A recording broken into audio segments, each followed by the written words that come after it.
What questions do you have?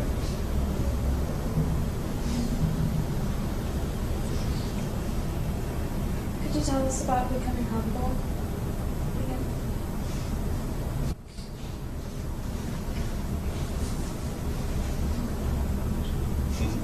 You remind me an exchange between me and my nephew, who is 8 years old, about a few months ago. A beautiful exchange.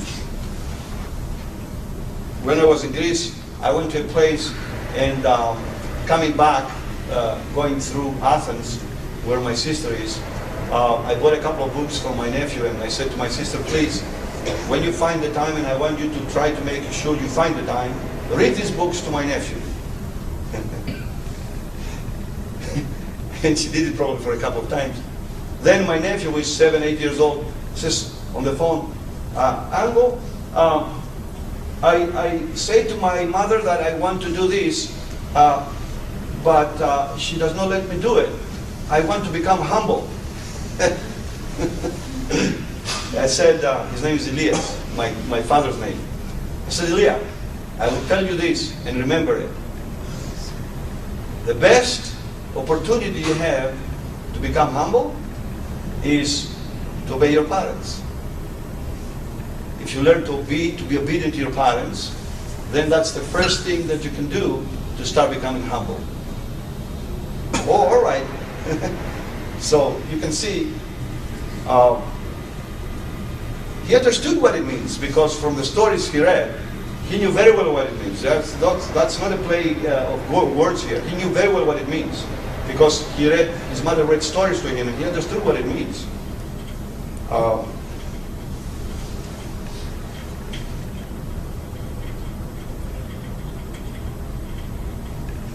I would say this with a great confidence. I'm making ready. I sent to my 2B students already a title, Wonder in Science, solving a pH problem in 3 different ways. So I thought I would write something about this. So I wrote 2 pages actually, from the philosophical point of view, about being able to solve the same problem in 3 different ways, totally different ways, really, more or less, and find exactly the same result. So I wrote 2 pages, like a philosophical kind of introduction, and then I just scanned it before I came here.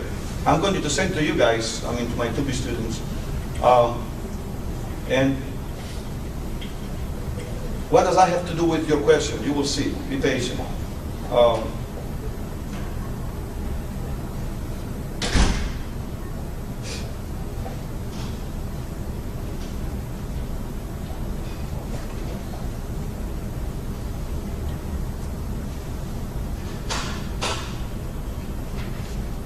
If what we see, what we hear since we were born,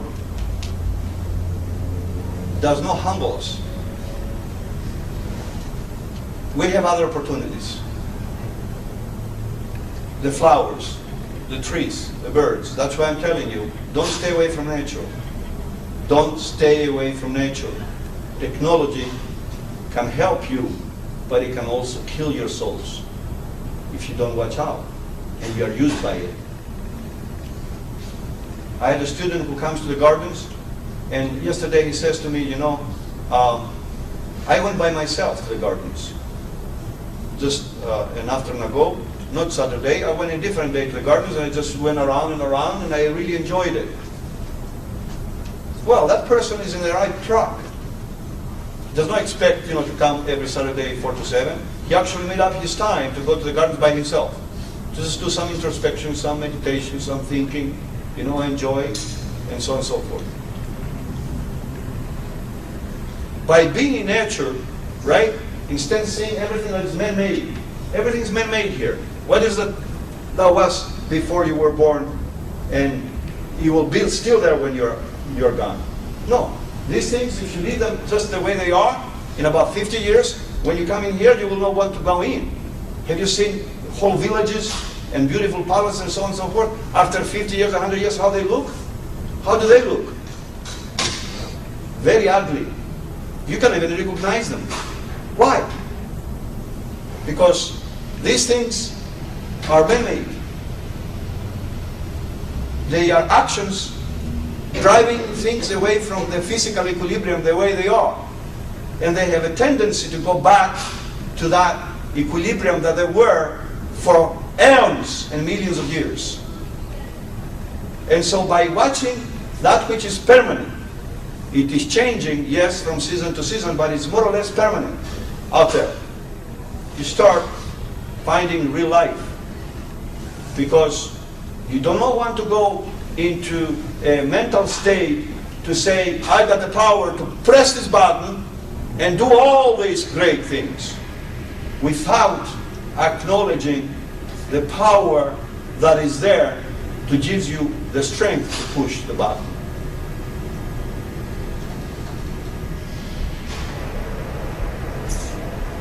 You don't want to forget where the power that gives you the strength to push the button comes.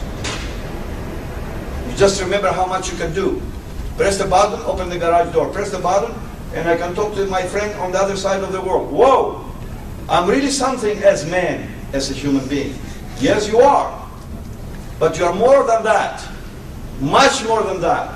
And you will not be able to see it unless you come to realize where that strength comes, that you can move your finger. Who gave it to you? How long are you going to have it? That's the real wisdom.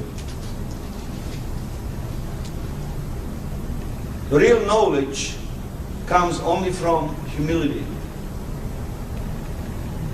Sustainable, truthful, real knowledge can come only from the place of humility. And I put some elements in that document I'm going to send you to tonight, to my 2B students. That if you go and you search, even in physical science, not about spiritual matters, great sages, I'm talking about physical science now. If you go and search and find out the big discoveries, the biggest discoveries that have been made, the Earth is not around its, the center of the universe, it goes around the sun, and there's a lot of galaxies, so on and so forth. The gravity, the matter is another form of energy. It's nothing else but just another form of energy, EMC squared. The biggest discoveries, not spin-offs, there's thousands of discoveries every day. We're talking about discoveries that basically they changed our thinking about the physical world. That's not many. There are not many. There are just half a dozen. If you go and look the lives of these people, they were all of them humble people, totally humble people. They did this search not to become important, not to survive, not to pay the bills. They just did it like a little child is playing a sandbox. They didn't even know why they're doing it. They just love to know. They just love to see why. Just like a little child, you give him a toy, there's no why here. It's 3-year-old. There's no why. He just takes it, takes the tires away, takes the lights away, just completely disassembles it, and tries to see what is going on. If you ask the child, why are you doing it? He will look at you like this. He won't say anything. There's no reason why he's doing it. It's just a curiosity to find out how it works, what it is, to touch it, to lick it, to see what it is. This is the way that the greatest scientists approached their investigation. That was the attitude. A very humble attitude. No fear, no praise, nothing is in their mind. Einstein wrote the papers of the relativity, the general and the specific general relativity, not as a professor at the university. In fact, his friend got a job because his father had a way to help him, and he was trying to help Einstein also to get a job, and he could not. So his friend, who was not that good, he had a job at the university. Einstein could not get a job. And he had accepted the job as a secretary at the patent office for 7 years, going back forth from his house, just doing secretary work, copying things down, secretary work. And when he was going home, He was doing mathematical calculations and thinking for the fun of it, having fun. That's the way he discovered what he discovered. Mental experiments, thought experiments. Einstein did not even one experiment in the laboratory. Did you know that?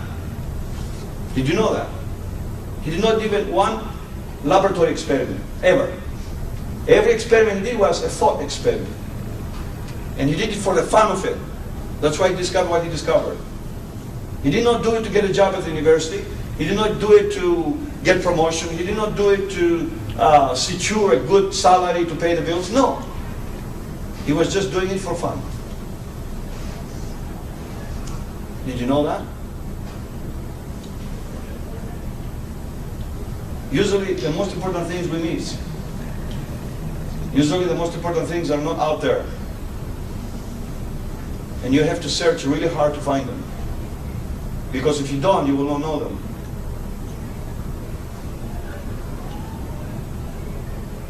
So with that kind of attitude, you should go to do research. And another thing that Einstein said also when he was talking at Caltech, he was invited to Caltech, he gave a speech to the students there before he departed from this world. He said, don't just watch your equations and diagrams. Whenever you do that and you watch them, always think how you can use them for the benefit of the society. How beneficial will be for benefiting your people in the world. Not just about curiosity only, or about just paying the bills.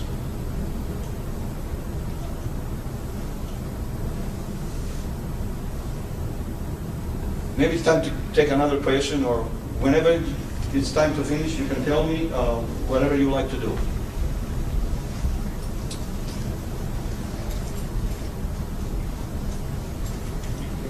Great. Well, thank you. I think we're going to end now. But thank you very much.